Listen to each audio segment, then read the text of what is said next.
नमस्ते। कैसे हैं? ठीक ठाक हैं? अब देखिए, हम भी नीला और नारंगी पहन के आए हैं, तो देखते रहते हैं कि तिरंगा टाइप ड्रेस है। ये देखिए, मैच भी है। तो सबसे पहले तो आज़ादी के दिन का बहुत बहुत बधाई आप लोग को भाई। अब हमसे पूछेंगे कि आज़ादी का है, तो हम तो बोलेंगे भैया तुम पहले अपना आज़ादी वही है कि आप अपने दिमाग का सुने और सुन के उस पर चलने दिया जाए। कोई आपको हमेशा नीचे मत दिखाता रहे, मतलब एक बार आगे करेंगे तो पीछे से कोई खींचने वाला ना हो। हम लोग के लिए आज़ादी तो वह है। आज़ादी का मतलब वही है कि आपका जो दिमाग है आपके हिसाब से आपको काम करने दिया जाए। अब चलिए, आज हम जो दूसरी बात करने वाले हैं, जो एक खास फैसले से, जो वो भी एक कहीं ना कहीं हमारी सामाजिक जो रूढ़ियों से है, वो भी आज़ादी दिलाने की बात करता है। बात है सुप्रीम कोर्ट के उस फैसले की जिसने बहुतों की नींदें हराम कर दी हैं। माने ऐसा कमेंट्स लिखे जा रहे हैं कि घर बर्बाद हो जाएगा, रिश्ता टूट जाएगा, तो ये हो जाएगा, अरे वो हो जाएगा। हम पूछते हैं भैया, आपका रिश्ता क्या खाली ये पैसा रुपये पे निर्भर था हैं कि प्यार पे निर्भर था? तो काहे को नौटंकी बतिया रहे थे कि हमारा इंडियन फैमिली ऐसा है, हमारा इंडियन फैमिली ऐसा है, मेरा जॉइंट फैमिली ऐसा है।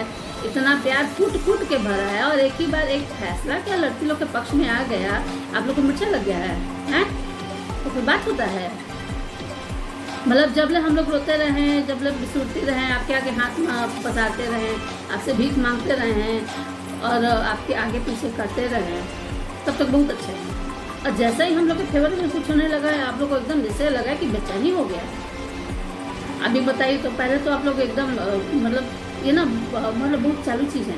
मतलब कहते हैं कि जो भी हिसाब करने वाले लड़की लोग होती है, आप गौर कीजिएगा, जितना फाइनेंस वाला मामला होता है ना, कभी नहीं बोलेगा लोग कि आप करो। बोलते कोई नहीं, करने का मतलब नहीं है, करने का जरूरत नहीं है, हम कर लेंगे। एकदम सेम चीज़, एकदम सीखने ही नहीं देगा।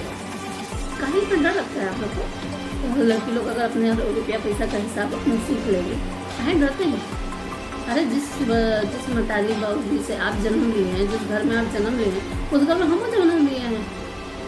और जब भाई भाई में प्रॉपर्टी को लेकर झमेला होता है, तब कोई दिक्कत नहीं होता है। तो बहन लोग को बोलने से कहीं आपको मुझे लगता है जी? जब तक जलते रहे, पकते रहे, एकदम दूर दिरा में रहते हैं, दयनीय अवस्था में आपसे भीख मांगते हैं, तब तो बहुत अच्छा है। ऐसा नहीं चाहिए। ऐसा प्रेम का ज़रूरत ही नहीं है कि जिसमें आप हमको दबाते रहेंगे और हम दबते रहेंगे। तो भैया ऐसा प्रेम अपने पॉकेट में रखिए।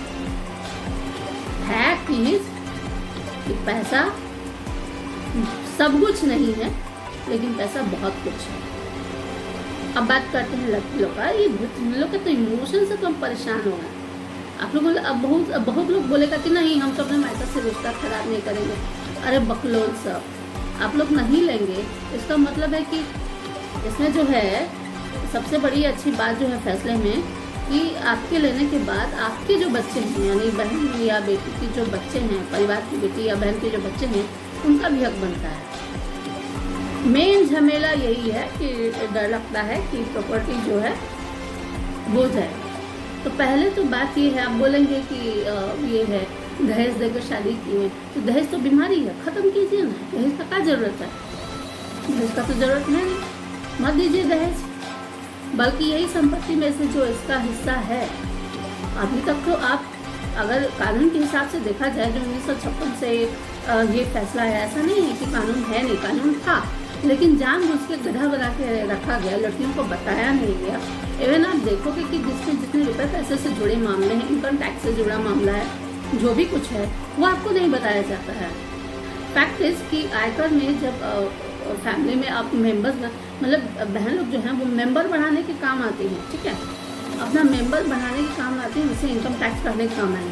लेकिन जब वो बोलेगी कि तुम्हें अपनी संपत्ति दीजिए, भी क्या मांगने दो भाई? मतलब ये बंदर बाट बकरा में आप लोग मांग लेंगे और उसी में आप ये चलेंगे। अभी तक तो इंडियन सोसाइटी में ही चल रहा था कि दहेज देकर बहन को विदा कर दिया, अब वो मांगने नहीं आएगी। तो हम तो कहते हैं दहेज खत्म करो और प्रॉपर्टी राइट जो संपत्ति में से हिस्सा है, जो जायज़ हिस्सा है, वो दिया जाए, वो उनका अधिकार है। और मैं कहती हूँ कि जो सुप्रीम कोर्ट ने फैसला दिया है उसके लिए फैसला देना काफ़ी नहीं है। ये सरकार की जिम्मेदारी है कि वो सरकार को इस फैसले को लागू करने के लिए कड़े कानून बनाए। मतलब यहाँ क्या है ना कि उंगली सीधा उंगली से कोई देता नहीं, उंगली टेढ़ा करना पड़ता है। तो जब अगर वाकई आप सीरियस हैं कि लड़कियों को खड़ा करना है, उनकी स्थिति सुधारनी है और समाज में सबसे बड़ी बात है समाज में संतुलन लाना है, तो कड़े कदम उठाइए। एक जागरूकता अभियान जैसे आप पोलियो के लिए चलाते हैं, वैसे एक जागरूकता अभियान उस मेंटल ब्लॉक को तोड़ने के लिए चलाइए, जिससे लड़कियां अपने अधिकार लेने में शर्माए नहीं, हिचके नहीं। ये उनका अधिकार है। लोग कहते हैं कि परिवार टूटेगा। क्यों परिवार टूटेगा भाई? क्या भाई भाई में झगड़ा नहीं होता है प्रॉपर्टी के लिए? और इतना जानिए, बहनें तो बहुत ज़्यादा समझदार होती हैं। वो आपसे मतलब कोई अपनी चीज़ नहीं मांगता है, इसका मतलब ये नहीं है कि आप उसकी चीज़ हड़प के दबा के बैठ जाएंगे। जैसे आप बेईमान कहेंगे जो कह जाएंगे, ये बेईमानी से ज़्यादा कुछ नहीं है। अगर आप होना तो ये चाहिए कि आप खुद उठें, आप खुद शुरुआत करें, क्योंकि जो भी नए सुधार हैं उनकी शुरुआत पुरुषों ने खुद से की है। मुझे लगता है कि स्त्री समानता की लड़ाई में सबसे बड़ा योगदान पुरुषों का रहा है। राजा राम मोहन रॉय, ईश्वर चंद्र विद्यासागर जैसे लोगों का रहा है।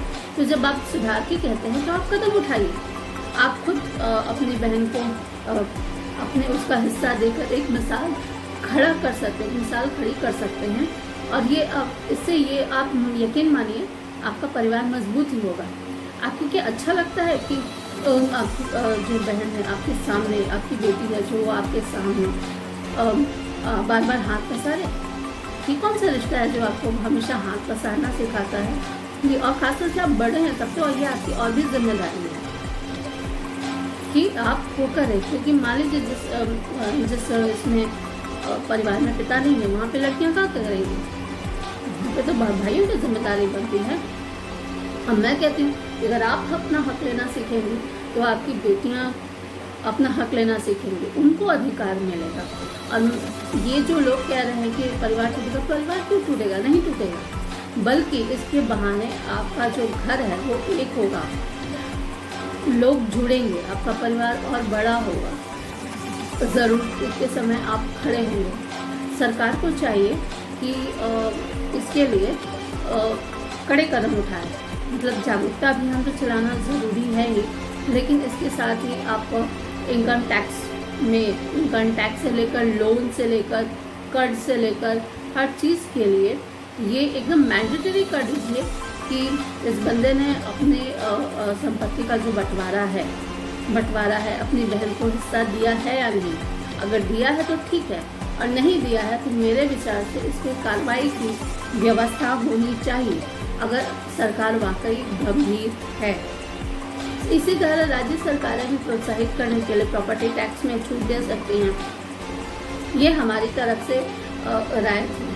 अपना हक लेने में अगर आप हक लेंगी तो हो सकता है आप किसी की मदद करें, हो सकता है कल को आप किसी परिवार की मदद करें, आप किसी की मदद करेंगे, आप एक नेक काम करेंगे। और अपना हक लेना, अपना अधिकार लेना कोई बुरी बात नहीं है। और जो माइंडसेट के नाम पे आपको तोड़ने की कोशिश करते हैं या ये बताते हैं परिवार टूट जाते हैं, तो मैं कहती हूँ कि जो परिवार अन्याय, अत्याचार और विषमता के दम पर खड़ा है, इसलिए खड़ा है कि बहनों ने या घर की लड़कियों ने या स्त्रियों ने अपने सारे अधिकार तोड़ दिए हैं, तो उस परिवार की व्यवस्था को खत्म हो ही जाना चाहिए। क्योंकि उस आंगन की मिट्टी पे लड़कियों का अधिकार आपके जितना ही कल भी था, है और रहेगा। तो मुझे लगता है कि ये दिमाग में आपको बात बसा लेनी चाहिए, संभाल लेनी चाहिए। बाकी फैसले को लेकर जो भी बातें हैं, अगर आप शुचिता में जाएंगे तो उसमें मैंने काफ़ी कुछ इसमें लिखा है। हमारी कोशिश है कि इस चीज़ को और आगे बढ़ाया जाए। ऐसा कुछ भी नहीं है, भाई बहन में जब दो चीज़ें बढ़ती हैं तो उसमें प्रेम कहाँ से कम हो जाता है। और प्रेम जब कम हो जाता है तो मान लीजिए कि उस प्रेम में स्वार्थ है, और जहाँ स्वार्थ है वहाँ तो कुछ भी संभव नहीं, कुछ भी टिकेगा नहीं। तो ज़रूरत है कि आप अपनी मानसिकता बदलिए, और अधिकार लेना कोई पाप नहीं है, इसलिए लड़कियों को आगे बढ़ना चाहिए। इस कड़ी को लेकर हो सकता है कि हम आगे भी कुछ बात करें। आपकी प्रतिक्रिया, आपकी कमेंट्स हमारे लिए बहुत मायने रखते हैं। तो रिपोर्टर दीदी की ओर से आज के लिए तो आज़ादी के मौके पर पूर्व संध्या पर आज के लिए बस इतना ही। लेकिन हम आएंगे अगले मुद्दे के साथ। हमें बताइए कि आप किस मुद्दे पर बात सुनना पसंद करेंगे। अपने कमेंट्स दीजिए, अपनी प्रतिक्रियाएं दीजिए, चैनल को लाइक कीजिए, चैनल को साझा कीजिए, क्योंकि हमारी जो कोशिश है वो आपको मजबूत करना है, एक जागरूकता लाना है, एक समानता लाना है, क्योंकि समानता के बगैर कोई भी समाज नहीं टिक सकता। और इस समाज में संतुलन लाने की जो मुहिम है वो मुझे लगता है कि इस फैसले से शुरू होती है। और इसमें ऐसा नहीं है, इसमें सबको मेरी गुजारिश है कि आप जाइए, नेट पे मतलब उपलब्ध है ये जो फैसला है, इसको पढ़िए और इसके बाद आप क्या सोचते हैं इसके बारे में, ख़ास तौर से लड़कियां बताइए। और एक आप ही हैं, कई बार अधिकार छोड़ने के बजाय अधिकार लेकर ही जागरूकता की मुहिम को आगे बढ़ाया जा सकता है। आज के लिए बस इतना ही। हमें दीजिए इजाज़त। आज़ादी के दिन की बहुत बहुत सारी शुभकामनाएं।